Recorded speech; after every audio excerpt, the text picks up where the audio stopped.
Bienvenue dans le journal sur Ecopolis Télévision. Tout de suite, le sommaire. Diplomatie institutionnelle, le président Félix Tshisekedi suspend jusqu'à nouvel ordre tous les contrats de lobbying conclus entre le gouvernement congolais et des firmes américaines, notamment E.R. Turner. Cette décision vise à instaurer des relations diplomatiques plus directes avec la nouvelle administration américaine chapeautée par Donald Trump. Prise en charge des sinistrés des inondations enregistrées dernièrement à Kinshasa, le couple présidentiel a visité quelques sites où sont hébergées ses victimes. Félix Tshisekedi et Denis Nyakeru se sont rendus respectivement au stade Tata Raphaël et au centre de santé Vijana de Lingwala où une vingtaine de patients ont été acheminés. Relance économique à Abu Dhabi, la première ministre Judith Suminwa a vanté le potentiel de la République démocratique du Congo. Plus de 1000 orateurs participent à ces assises pour participer à 350 tables rondes couvrant divers secteurs économiques pour faciliter les investissements et la croissance mondiale.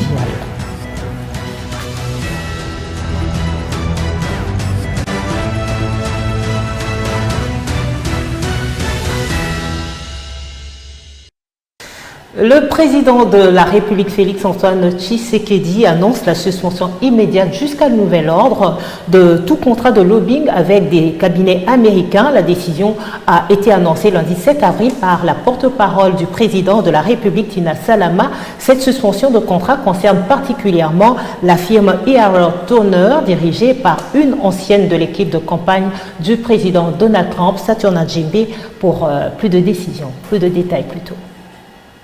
Dans un communiqué officiel publié 7 avril par l'institution présidente de la République, la porte-parole du président de la République annonce que la RDC suspend jusqu'à nouvel ordre tout contrat, démarche ou proposition de lobbying fait entre elle et les entités. Le président de la République, Félix Tshisekedi Tshilombo, se félicite de relations solides et durables, des coopérations et d'amitié entre les États-Unis d'Amérique et la République démocratique du Congo. Au regard de la volonté mutuellement exprimée de relancer des partenariats stratégiques entre deux administrations, la République démocratique du Congo retient sa démarche, l'impératif de privilégier des échanges directs avec la nouvelle administration américaine, et cela par des canaux officiels et autorisés. En conséquence, elle procède sans délai à la suspension jusqu'à nouvel ordre de tout contrat, démarche ou proposition de lobbying passé ou fait entre elle et des entités, firmes cabinets américains spécialisés dans ces domaines, notamment le contrat avec le firme E.R. Turner.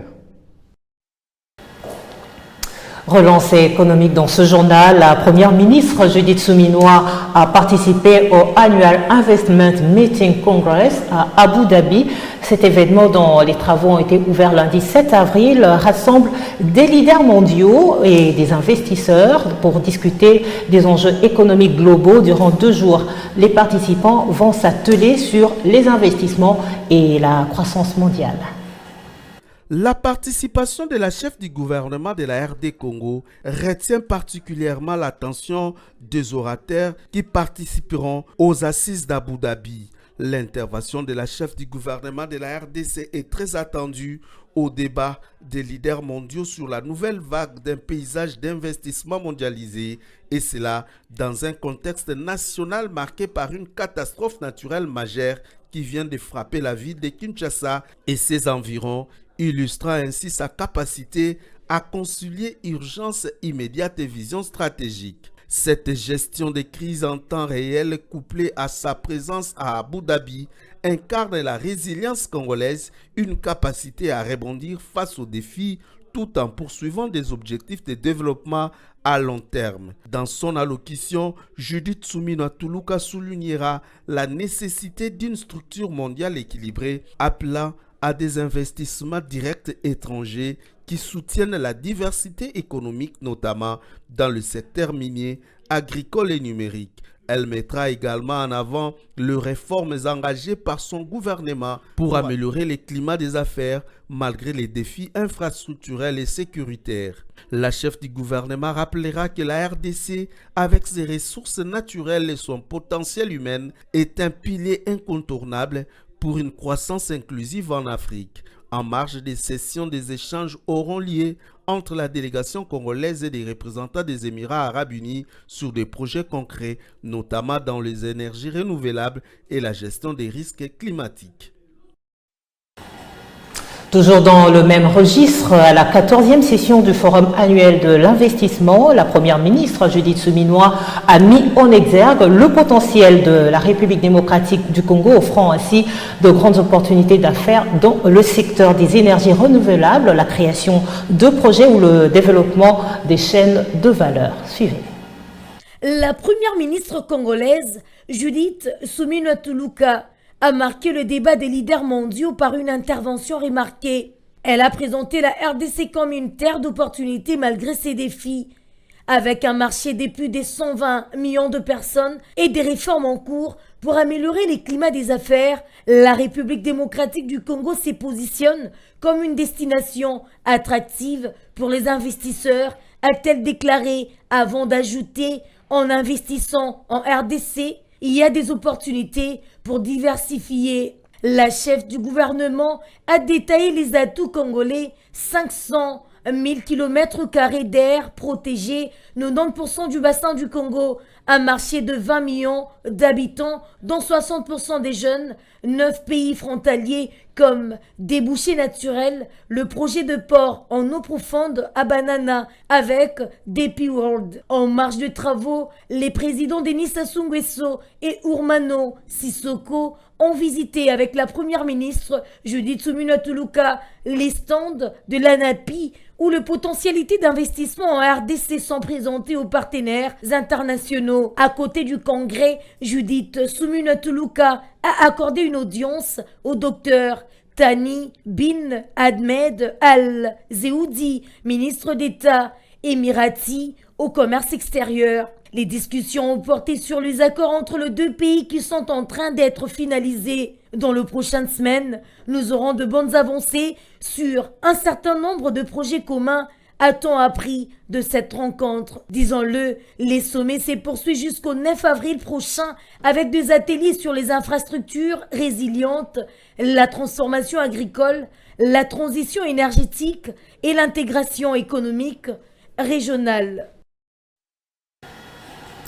Changeons de registre pour parler de récentes inondations enregistrées à Kinshasa. Le président de la République, Félix-Antoine Tshisekedi, accompagné de la première dame, Denise Nyakeru, s'est rendu le lundi 7 avril 2025 au stade Tata Raphaël où sont hébergées les victimes des récentes pluies diluviennes. Sur place, le chef de l'État a échangé avec les familles des sinistrés. Un message fort et de solidarité. Cette visite témoigne de la volonté du président de la République de s'assurer que le gouvernement apporte des réponses concrètes aux préoccupations de ses compatriotes. Je ne saurais passer sous silence le drame bouleversant qui vient de frapper notre capitale. Je veux leur dire que la République ne les abandonnera pas. Aussitôt dit, aussitôt fait, le premier citoyen a troqué son costume cravate pour une tenue de terrain afin de témoigner de sa compassion paternelle aux compatriotes victimes des inondations. Ici, au stade Tata Raphaël, ce sont des familles entières qui font partie de nombreux sinistrés victimes du débordement de la rivière Ndjili qui s'est déchaînée en détruisant tout sur son passage. Le couple présidentiel s'est rendu compte du désastre de ces familles aujourd'hui sans logis. Ils viennent pour la plupart des quartiers des bonhommes, Limete Salongo, Ndanou, Massina Valley et certains quartiers de la commune de l'Incélé sous les eaux. Les autorités provinciales avancent un bilan provisoire de 35 morts, des blessés et de nombreux sans-abri. C'est ici, sur le gymnase du stade de Tata Raphaël, que certains sinistrés ont été installés. Le récit est simplement funeste. Touché par ce drame, le président de la République, accompagné la distinguée première dame, a pris le temps d'écouter le récit poignant de ces familles qui ont perdu presque tout. En réponse à cette crise, le chef de l'État a promis un accompagnement aux familles concernées.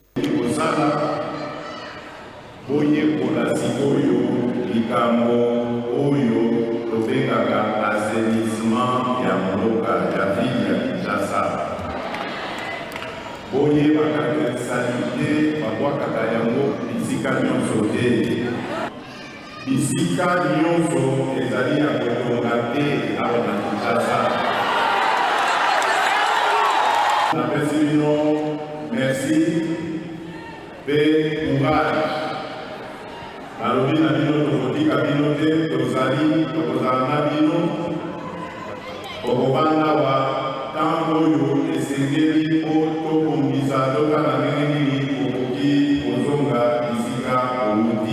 Après une visite sur le deuxième gymnase, toujours au stade Tata Raphaël, le chef de l'État s'est rendu au centre hospitalier Vijana dans la commune de Linguala.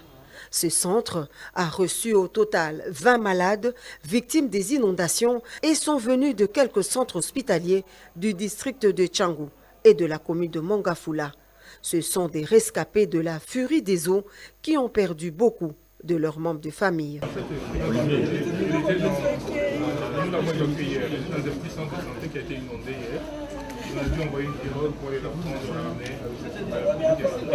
Le président de la République et la distinguée première dame ont fait le tour des pavillons et échangé quelques mots de réconfort avec ces victimes. Une visite de soutien aux blessés et malades déplacés de leur centre hospitalier inondé par les eaux de pluie. Une grande joie pour le médecin directeur de ce centre. Avec cette visite, ces malades ont retrouvé une lueur d'espoir. Les yeux de ces familles sont désormais rivés sur l'avenir. Ces sinistrés ont exprimé leur gratitude à l'endroit du couple présidentiel qui a agi promptement. Leur peine est tant soit peu soulagée, même si la météo annonce d'autres grandes pluies sur Kinshasa en cette période. Dans l'actualité également, le président de la République, Félix Antoine Tshisekedi Tshilombo, en sa qualité de magistrat suprême, a donné le coup d'envoi des travaux de l'Assemblée générale ordinaire du Conseil supérieur de la magistrature. C'était hier, lundi 7 avril 2025, dans l'amphithéâtre Marcel Liao, au siège de la Cour de cassation de Kinshasa, conformément à la loi. Ces assises jamais réalisées depuis la création de cette instance en 2008 ont lieu le premier lundi du mois d'avril. Plus de 250 hauts magistrats, membres du Conseil supérieur de la magistrature venus des 26 provinces du pays et ceux de son bureau ont participé à ces assises qui vont durer 10 jours.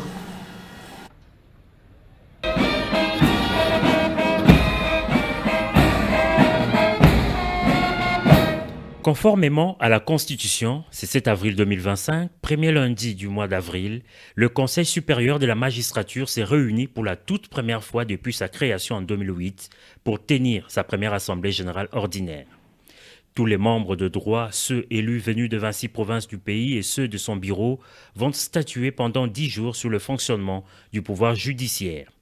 En sa qualité de magistrat suprême, le président de la République Félix Antoine Tshisekedi Tshilombo a tenu à ouvrir personnellement les travaux de cette première assemblée générale, 18 ans après la grande réforme qui a créé cette institution judiciaire et quelques mois après les États généraux de la justice qui avaient recommandé sa tenue à la date instituée. Pour la renaissance d'une magistrature au service du peuple, le thème de cette Assemblée générale sonne comme un leitmotiv du magistrat suprême donné aux magistrats en juillet 2023 à l'occasion d'un séminaire de formation de magistrats. Dans son allocution d'ouverture, le chef de l'État a formulé ses attentes à l'issue de ces assises. Pour lui, la population attend un changement de la justice congolaise. À travers ces assises, je vous exhorte à œuvrer à l'édification d'une justice véritablement digne de notre nation. Une justice à la hauteur des défis de l'heure. Une justice qui protège sans faillir, qui rassure sans faiblesse et qui, avec courage, sanctionne toute atteinte aux droits fondamentaux de nos concitoyens. Dans un contexte marqué par les blessures profondes laissées par les conflits, notre peuple exige, avec force et légitimité, la vérité, la justice, l'équité et la réparation. Mesdames et messieurs de l'appareil judiciaire, la République vous regarde. Bien avant le chef de l'État, le président de la Cour constitutionnelle et président du Conseil supérieur de la magistrature s'est réjoui de la tenue de cette première session ordinaire. Il a recensé toutes les initiatives prises par le président Tshisekedi depuis 2022, notamment le renouvellement du corps de magistrats avec l'engagement par ordonnance présidentielle de 5000 magistrats. Depuis votre accession à la magistrature suprême, des avancées significatives ont été réalisées au sein du pouvoir judiciaire. À titre illustratif, il a été noté 1. L'exécution du projet de recrutement des magistrats qui est en train de résorber les déficits endémiques de nos effectifs avec le recrutement historique de 5000 nouveaux magistrats civils et militaires. 2. L'entrée des magistrats femmes au bureau du Conseil de la magistrature, ainsi qu'au secrétariat permanent du dit Conseil, tout comme leur nomination croissante à la tête de plusieurs juridictions et offices des parquets à travers notre pays. 3. Sur le chapitre du social des magistrats, nous relevons la matérialisation du projet historique relatif à la prise en charge médicale et des obsèques du magistrat indépendant par l'État à travers la société d'assurance Activa. La gestion des carrières de magistrats, leur formation, le social et leur logistique figurent parmi les questions qui seront débattues. Chaque juridiction civile et militaire provinciale devrait aussi présenter son rapport à l'occasion de cette assemblée générale. Et la calamité survenue à Kinshasa des suites de la pluie diluvienne qui a causé des inondations à la base des dégâts matériels et pertes en vie humaine. La ministre des Affaires sociales et Action humanitaire, Nathalie Aziza Mounana, qui a écourté son séjour en Afrique du Sud pour revenir au pays, exprime par ce communiqué publié le lundi 7 avril 2025 les condoléances du gouvernement à toutes les familles éplorées. Son Excellence, Madame la Ministre des Affaires sociales, Action humanitaire et solidarité nationale, a appris avec consternation par les canaux de ses services les dégâts causés par la pluie qui s'est abattue sur la ville de Kinshasa, la province du Congo central et d'autres villes de notre pays dans la nuit du vendredi 4 au samedi 5 avril 2025. Cette pluie a causé des pertes à vie humaines et des dégâts matériels très important. Le gouvernement de la République démocratique du Congo, à travers le ministère des Affaires sociales, Action humanitaire et solidarité nationale, présente ses condoléances les plus attristées à toute la famille qui ont perdu leurs proches et compatit avec les familles victimes de cette catastrophe naturelle. Son Excellence, Madame la Ministre des Affaires sociales, Action humanitaire et solidarité nationale, rassure l'opinion publique que ses services techniques sont en l'œuvre pour procéder à une évaluation rapide de la situation afin d'apporter une réponse humanitaire et sociale urgente aux sinistrés. Fait à Kinshasa, le 6 avril 2025, le cabinet de ministres. D'un ministère à un autre, la ministre des Affaires étrangères, de la coopération internationale et de la francophonie, Thérèse Kaikwamba Wagner, a rassuré l'opinion publique dans un communiqué officiel publié le lundi 7 avril 2025 à la suite d'un incident survenu dans les locaux de son ministère. Pour rappel, une opération d'interpellation menée par les services de sécurité dans le cadre d'une enquête en cours a momentanément provoqué une agitation au sein du ministère. Cet épisode a suscité une certaine confusion, mais le calme a rapidement été rétabli, permettant une reprise normale des activités administratives. Suivez ce communiqué lu par la rédaction d'Ecopolis Télévision. Le ministère des Affaires étrangères, Coopération internationale et francophonie rassure l'opinion publique suite à l'incident survenu ce jour dans ses locaux. Kinshasa, 7 avril 2025. Une opération d'interpellation menée ce jour par le service de l'État dans le cadre d'une enquête a momentanément créé un mouvement de vive agitation au ministère des Affaires étrangères, Coopération internationale et francophonie. Le ministère informe l'opinion publique que le calme a rapidement été rétabli et que les activités ont repris leur cours normal. Le ministère collabore étroitement avec les autorités compétentes afin de faire toute la lumière sur les circonstances de cet incident et d'établir les responsabilités. Le ministère des Affaires étrangères, Coopération internationale et francophonie réaffirme son attachement au respect de la légalité, à la coopération interinstitutionnelle et à la sérénité nécessaire à l'accomplissement de ses missions régaliennes. Faites à Kinshasa le 7 avril 2025. Élection 2025-2028, le président de la Commission électorale nationale indépendante, Denis Kadima, a publié vendredi dernier à Kinshasa la feuille de route pour ces scrutins. Il projette l'organisation de la présidentielle, des législatives et des municipales au mois de décembre 2028. Pourquoi plus de 3 ans avant? Eh bien, le patron de la centrale électorale affirme vouloir éviter toute impréparation. Ces propos sont recueillis ici par la rédaction d'Ecopolis Télévision. Aujourd'hui, j'ai l'honneur de vous présenter un acte fort de notre engagement collectif, la publication officielle de la feuille de route électorale 2025-2029. Cette feuille de route constitue notre boussole pour les années à venir. Un outil de planification rigoureuse et un gage d'engagement de la CENI à remplir sa mission avec loyauté dans le respect de la Constitution, des lois de la République et des standards internationaux. Et nous nous étions fixés un objectif suprême, organiser les élections dans les délais constitutionnels. Cette fois-ci, nous choisissons d'agir en amont avec anticipation et rigueur. Nous voulons avoir le temps de planifier sereinement, de tirer pleinement les leçons du passé, d'améliorer nos méthodes et nos outils, et surtout le temps d'organiser les élections à venir dans un esprit de maîtrise, d'inclusivité et de transparence accrue.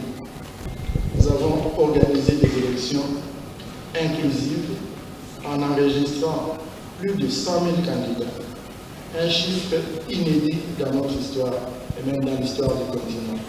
Les cas de fraude ont été identifiés, rendus publics et les sanctions fermes ont été prises. La feuille de route que la CENI publie aujourd'hui servira de socle à l'élaboration du calendrier électoral. Elle est conçue comme un document vivant, ouvert en l'enrichissement.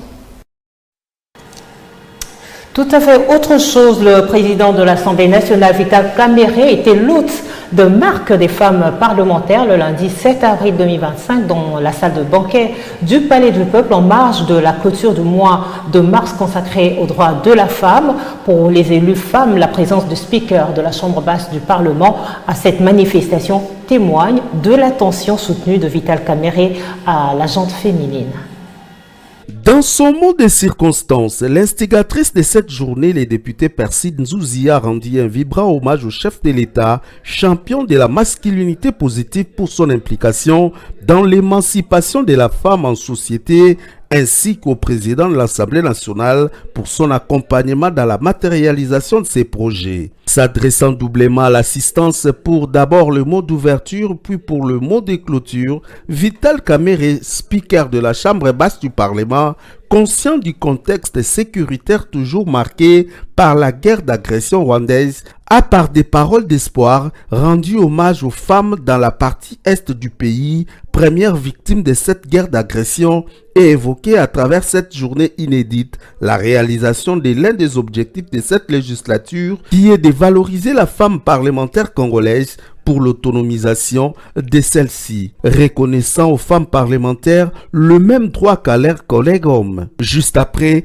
il s'en est suivi une succession d'interventions aussi pertinentes les unes que les autres, retraçant l'historique de la participation de la femme dans la gestion de l'Assemblée nationale, revenant sur ses combats et défis, notamment le sexisme, la misogynie et les harcèlements qu'elle subit dans ses milliers. Sur sa route pour la conquête de l'hémicycle, la femme s'est battue pour atteindre sa représentation actuelle au sein du Parlement, passant de 12 lors de la toute première législature à 68 lors de l'actuelle législature. Une avancée à pas de tortue, mais qui reste néanmoins une avancée. Et pour y parvenir, des propositions ont été faites, notamment l'organisation des séances d'induction et des renforcements des capacités, l'application effective de la loi sur la parité, l'équité dans les temps de parole, l'organisation des formations sur le leadership féminin et la création du réseau des mentorats pour les nouvelles élues. Écho de la province de l'Ituri, le gouverneur militaire de cette province, le lieutenant-général Johnny Kachama, passe de la parole à l'acte en matérialisant la vision du chef de l'État, Félix-Antoine Tshisekedi, en faveur des Ituriens, en éclairant toutes les artères principales de Bunia, chef-lieu de la province, à la grande satisfaction de la population bénéficiaire qui lui a témoigné sa gratitude lors de sa descente sur terrain lundi dernier. Suivez. Toutes les artères principales de la ville de Bunia seront asphaltées et éclairées. C'est le défi que s'est fixé l'administration militaire de l'Ituri avec à sa tête le lieutenant-général Lubuyanka Shomadjoun. Dorénavant, le boulevard Horo, Lengabo, route Sayo, ISP Bunia, Kanyasi, Bandai, avenue de l'école viennent d'être illuminés de bout en bout. Une énième action de développement qui enjolive la ville et contribue efficacement à sa sécurité. Des conducteurs de engins roulants s'en réjouissent. J'ai les traces de chef de l'État visibles dans tout l'Ituri. Par ailleurs, les femmes qui exercent le petit commerce savourent jusqu'à tard le bonheur d'écouler leurs marchandises en toute sécurité. Nous disons merci aux autorités pour l'éclairage public. Je n'ai pas d'heure fixe où je finis. Parfois c'est 1 heure, voire 2 heures. Tout ça, c'est grâce à l'éclairage public.